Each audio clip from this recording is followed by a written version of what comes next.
محمد كما صليت على إبراهيم وعلى آل إبراهيم إنك حميد مجيد اللهم بارك على محمد وعلى آل محمد كما باركت على إبراهيم وعلى آل إبراهيم إنك حميد مجيد اللهم صل على محمد كما تحب وترضى كما تحب وترضى اللهم صل على محمد كما تحب وترضى كما تحب وترضى اللهم صل على محمد كما تحب وترضى كما تحب وترضى اللہ میرے محترم بزرگوں، دوستوں اور عزیز ساتھیوں، اللہ کا بڑا احسان ہے، اس کا بڑا کرم ہے۔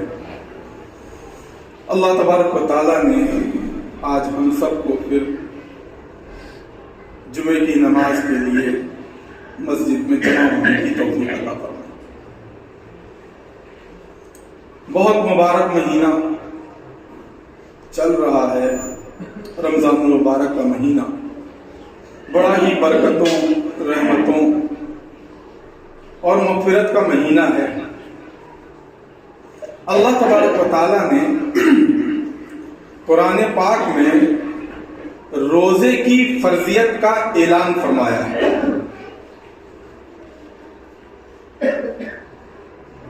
اگر اس مسجد میں جہاں آپ لوگ جمع ہیں، الگ الگ شعبے کے لوگ موجود ہیں، کوئی کام کرنے والا ہے، کوئی ٹھیلا لگانے والا ہے، کوئی بزنس کرنے والا ہے، جتنے لوگ موجود ہیں ان کا سب الگ الگ کاروبار ہے، الگ الگ کام ہے، اور سب اپنے اپنے شعبوں میں کام کر رہے ہیں۔ اگر اس مسجد میں یہ اعلان ہو جائے کہ اس میں جتنے اسٹوڈنٹ ہیں، پڑھنے والے ہیں، طالب علم ہیں، وہ کھڑے ہو جائیں،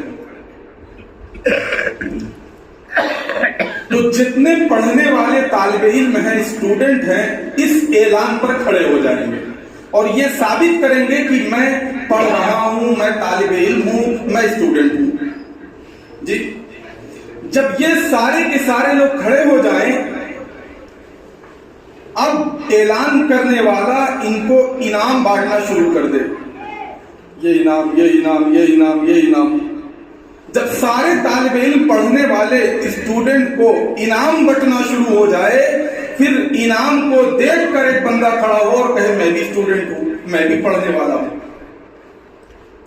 اب انعام دینے والا اس کی بات کو تسلیم نہیں کرے گا۔ کیوں؟ جب اعلان ہوا تب کیوں کھڑے نہیں ہوئے؟ جب اعلان ہوا تو کیوں نہیں کھڑے ہوئے؟ بھائی طالب علم تھے، اسٹوڈنٹ تھے، تو اسی وقت میں تم کو کھڑے ہونا چاہیے تھا نا۔ تم نے جب دیکھا کہ انعام بٹنے لگا، لوگوں کو انعام ملنے لگا، تب کھڑے ہوئے۔ اب تمہاری بات تسلیم نہیں کی جائے گی، اب تمہاری بات نہیں مانی جائے گی۔ اسی وقت عمل کر کے کیوں نہیں دکھایا، اسی وقت ثابت کیوں نہیں کیا تم طالب علم ہو، پڑھنے والے ہو؟ ایسے ہی اللہ تبارک و تعالی میدان محشر میں جہاں سارے مذاہب کے لوگ موجود ہوں گے، ہندو بھی، مسلمان بھی، سکھ، عیسائی، بدھسٹ، جینی، کرسچن، یہودی، نصارہ، سارے کے سارے لوگ موجود ہوں گے۔ اللہ تبارک و تعالی جب مسلمانوں کو، ایمان والوں کو انعامات سے نوازیں گے، وہاں ایک بندہ کھڑا ہوگا اور کہے گا ہم بھی ایمان والے ہیں۔ اللہ تبارک و تعالی کہیں گے جب ہم نے اعلان کیا یا ایھا الذین آمنوا کتب علیکم الصیام، اس کا مفہوم ہے اے مسلمانوں تم پر روزے فرض کیے گئے، اس وقت میں ان ایمان والوں نے، ان مسلمانوں نے اس پر عمل کر کے یہ ثابت کر دیا کہ ہم ایمان والے ہیں، ہم تیرے بندے ہیں۔ جب ثابت کر دیا تو ان کو انعامات سے نوازا جا رہا ہے۔ اس وقت تم نے ایمان لا کر اور اس پر عمل کر کے کیوں نہیں دکھایا جب میں نے اعلان کیا تھا؟ کیوں عمل کر کے نہیں دکھایا؟ تم نے کیوں ثابت نہیں کیا اے اللہ ہم تیرے ہی بندے ہیں؟ تو نے جو ہم پہ فرض کیا اس پر عمل کر کے ثابت کیوں نہیں کیا اس وقت میں جب میں نے اعلان کیا تھا؟ تو گویا اس وقت اس کی بات تسلیم نہیں کی جائے گی اور اس کو جہنم میں ڈال دیا جائے گا۔ تو اللہ نے قرآن پاک میں روزے کی فرضیت کا اعلان فرمایا ہے۔ اب یہ ثابت کرنے کا موقع ہے، اے اللہ ہم تیرے بندے ہیں، ہم نے کلمہ لا الہ الا اللہ محمد رسول اللہ کو پڑھا ہے، تسلیم کیا ہے، اب جو تو حکم فرمائے گا میں اس پر عمل کر کے یہ ثابت کروں گا کہ میں تیرا بندہ ہوں۔ اگر ہم اس کی ناقدری کر رہے ہیں، اگر ہم ایمان کی قدر نہیں کر رہے ہیں، نماز کی قدر نہیں کر رہے ہیں، رمضان مبارک کی قدر نہیں کر رہے ہیں، روزے کی قدر نہیں کر رہے ہیں، تو یہ ہماری بدبختی ہے اور اس کا داد ہمیں بھگتنا پڑے گا کہ اللہ نے موقع دیا ہے۔ اب اس موقع کا اگر ہم نے فائدہ نہیں اٹھایا، ہم چند پیسوں کے لیے، آلو پیاز لہسن اور مرچے کے لیے، چند پاپڑوں کے لیے، چند چیزوں کو فروخت کرنے کے لیے، پیسہ کمانے کے لیے اپنی دکان کو، اپنے کاروبار کو نہیں چھوڑ رہے ہیں اور اس پر یہ عجر پیش کرتے ہیں کہ ہم اس کی وجہ سے روزہ نہیں رکھ پائے۔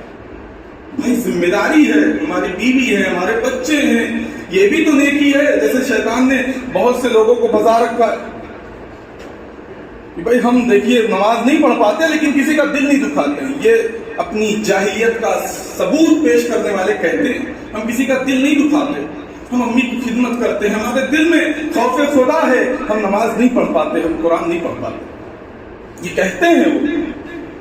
تو اسی کو اس نے اصل سمجھا، تو ہم اس کی ناقدری نہ کریں بلکہ قدر کرنے والے بن جائیں۔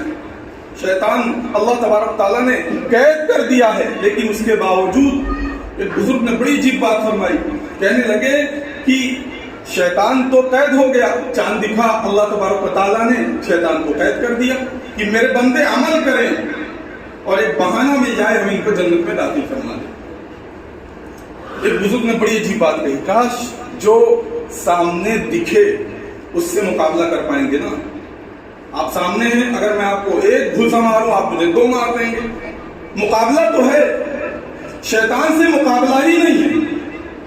کیوں؟ وہ ہمیں دیکھ رہا ہے، ہم اسے دیکھ ہی نہیں پا رہے، چاروں طرف سے وہ ہم پر حملہ کر رہا ہے۔ بچنے کی کیا سبیل تجویز کی جائے، کیسے بچا جائے؟ آپ اپنے دوست سے ملنے گئے، باہر لکھا ہوا ہے گیٹ پہ کتے سے ساودھان، اگر آپ اس سے مقابلہ کرنے کی کوشش کریں گے، اگر وہ کھلا ہوا ہے یا بندہ بھی ہے، آپ اس گیٹ سے ان نہیں ہو سکتے، اندر نہیں جا سکتے۔ کیوں؟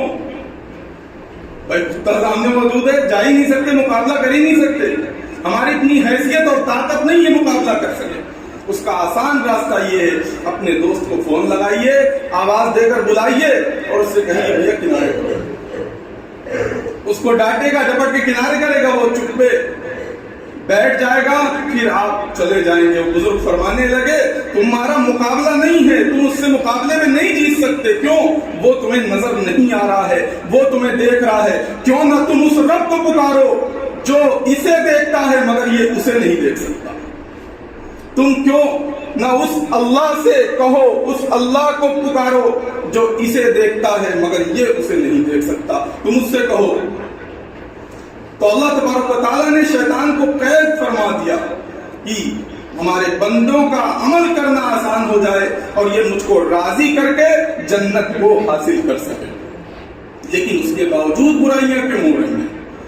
اس کے باوجود ہم برائیوں میں کیوں مبتلا ہیں؟ وہ بزرگ آگے فرماتے ہیں لائٹ ہے، آپ نے ابھی سوئچ پنکھے کا بند کیا، جب سوئچ پنکھے کا جیسے ہی بند کیا تو رکا نہیں، دوسرا آدمی کہنے لگا بھائی ابھی تک یہ چل رہا ہے، آپ نے تو بند کر دیا ہے پھر بھی چل رہا ہے۔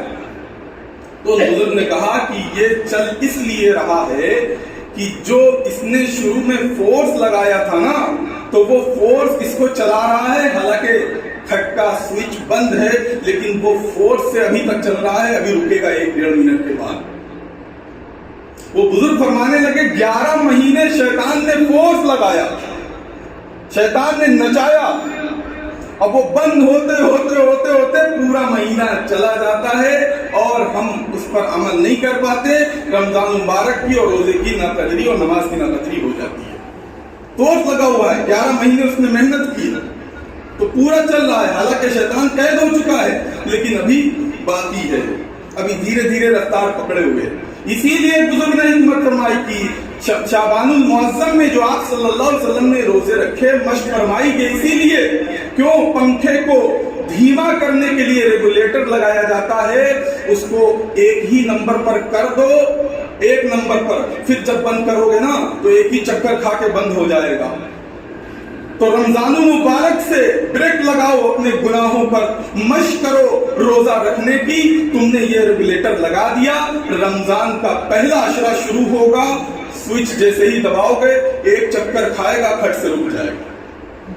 یہ ریگولیٹر ہے رمضان مبارک کے روزے کی مشق۔ حکمتیں چھپی ہوئی ہیں ہر چیز میں، ہم بیٹھے نہیں، معلوم نہیں کیا، اس لیے نہیں ہو پایا۔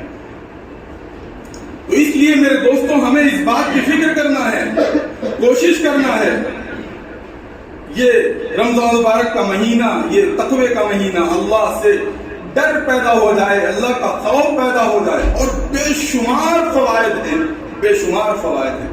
ڈاکٹر تو ریسرچ کر کے پاگل ہوئے جا رہے ہیں، ایسی ایسی چیزیں اللہ تبارک و تعالیٰ نے ایسی حکمتیں اس میں فرمائی ہیں۔ کینسر کا علاج، پی کا علاج، سارے آرگن ایکٹیو ہیں، اور سارا جو ہے سب چیز کا سسٹم بہترین ہو رہا ہے، کئی بیماریاں دور ہو رہی ہیں، کئی چیزیں دور ہو رہی ہیں، کیوں اس کو وقت مل رہا ہے ڈائجیشن کا، اس کو وقت مل رہا ہے سارا زہر نکالنے کا۔ بے شمار فوائد ہیں، خالی فائدے ہی بتائے جائیں تو پونا 1 گھنٹہ لگے گا۔ تو اس لیے میرے دوستوں ہمیں اس کا اہتمام کرنا ہے اور احترام بھی کرنا ہے، احترام بھی کرنا ہے۔ جس کے وہاں الحمدللہ تراویح مکمل ہو گئی ہے، قرآن پاک تراویح مکمل ہو گیا ہے، تراویح ابھی مکمل نہیں ہوئی ہے، اس کو پورا مہینہ ہمیں چاند دیکھ کر شروع کیا تھا، چاند دیکھ کر ہی مکمل ہوگا، اس کا بھی اہتمام کرنا ہے، بہت محبت کے ساتھ، شفقت کے ساتھ، پرسکون ہو کر سنا جائے۔ ابھی ہمارے استاد حضرت مولانا دلاور حسین ندوی صاحب نے بڑی اچھی بات کہی، ایک استاد ہیں، ان کے بیٹے نے قرآن پاک شروع کیا پڑھانا، تو لوگوں نے کہا کہ بھائی وقت بہت لگ رہا ہے، 3 پارے تھے، وقت بہت لگ رہا ہے، تو انہوں نے کہا 2.5 کر لیے، 2.5 ہو گئے۔ مقتدیوں نے کہا اب بھی زیادہ ہو رہا ہے وقت، کہا 2 کر لیے، کہا اب بھی وقت زیادہ ہو رہا ہے، اور کم کر لیجئے، ہم سنائیں گے ایسے ہی، اسپیڈ نہیں بڑھائیں گے، پارے آپ کم کرتے جائیے، سمجھ میں آئے، معلوم ہو۔ قرآن پاک ایک ایسی عظیم الشان کتاب ہے، تو ہم اسی لیے صحابہ رضوان اللہ تعالی علیہم کے زمانے میں بڑی عجیب بات سامنے ابھی پرسوں پڑھ لیتے کہ حافظ اس کو کہتے تھے، حافظ کا ترجمہ سمجھیے، حافظ اس کو کہتے تھے جس کو قرآن بہت اچھا یاد ہو اور اس کے دماغ میں اس کا علوم ہو اور اس کا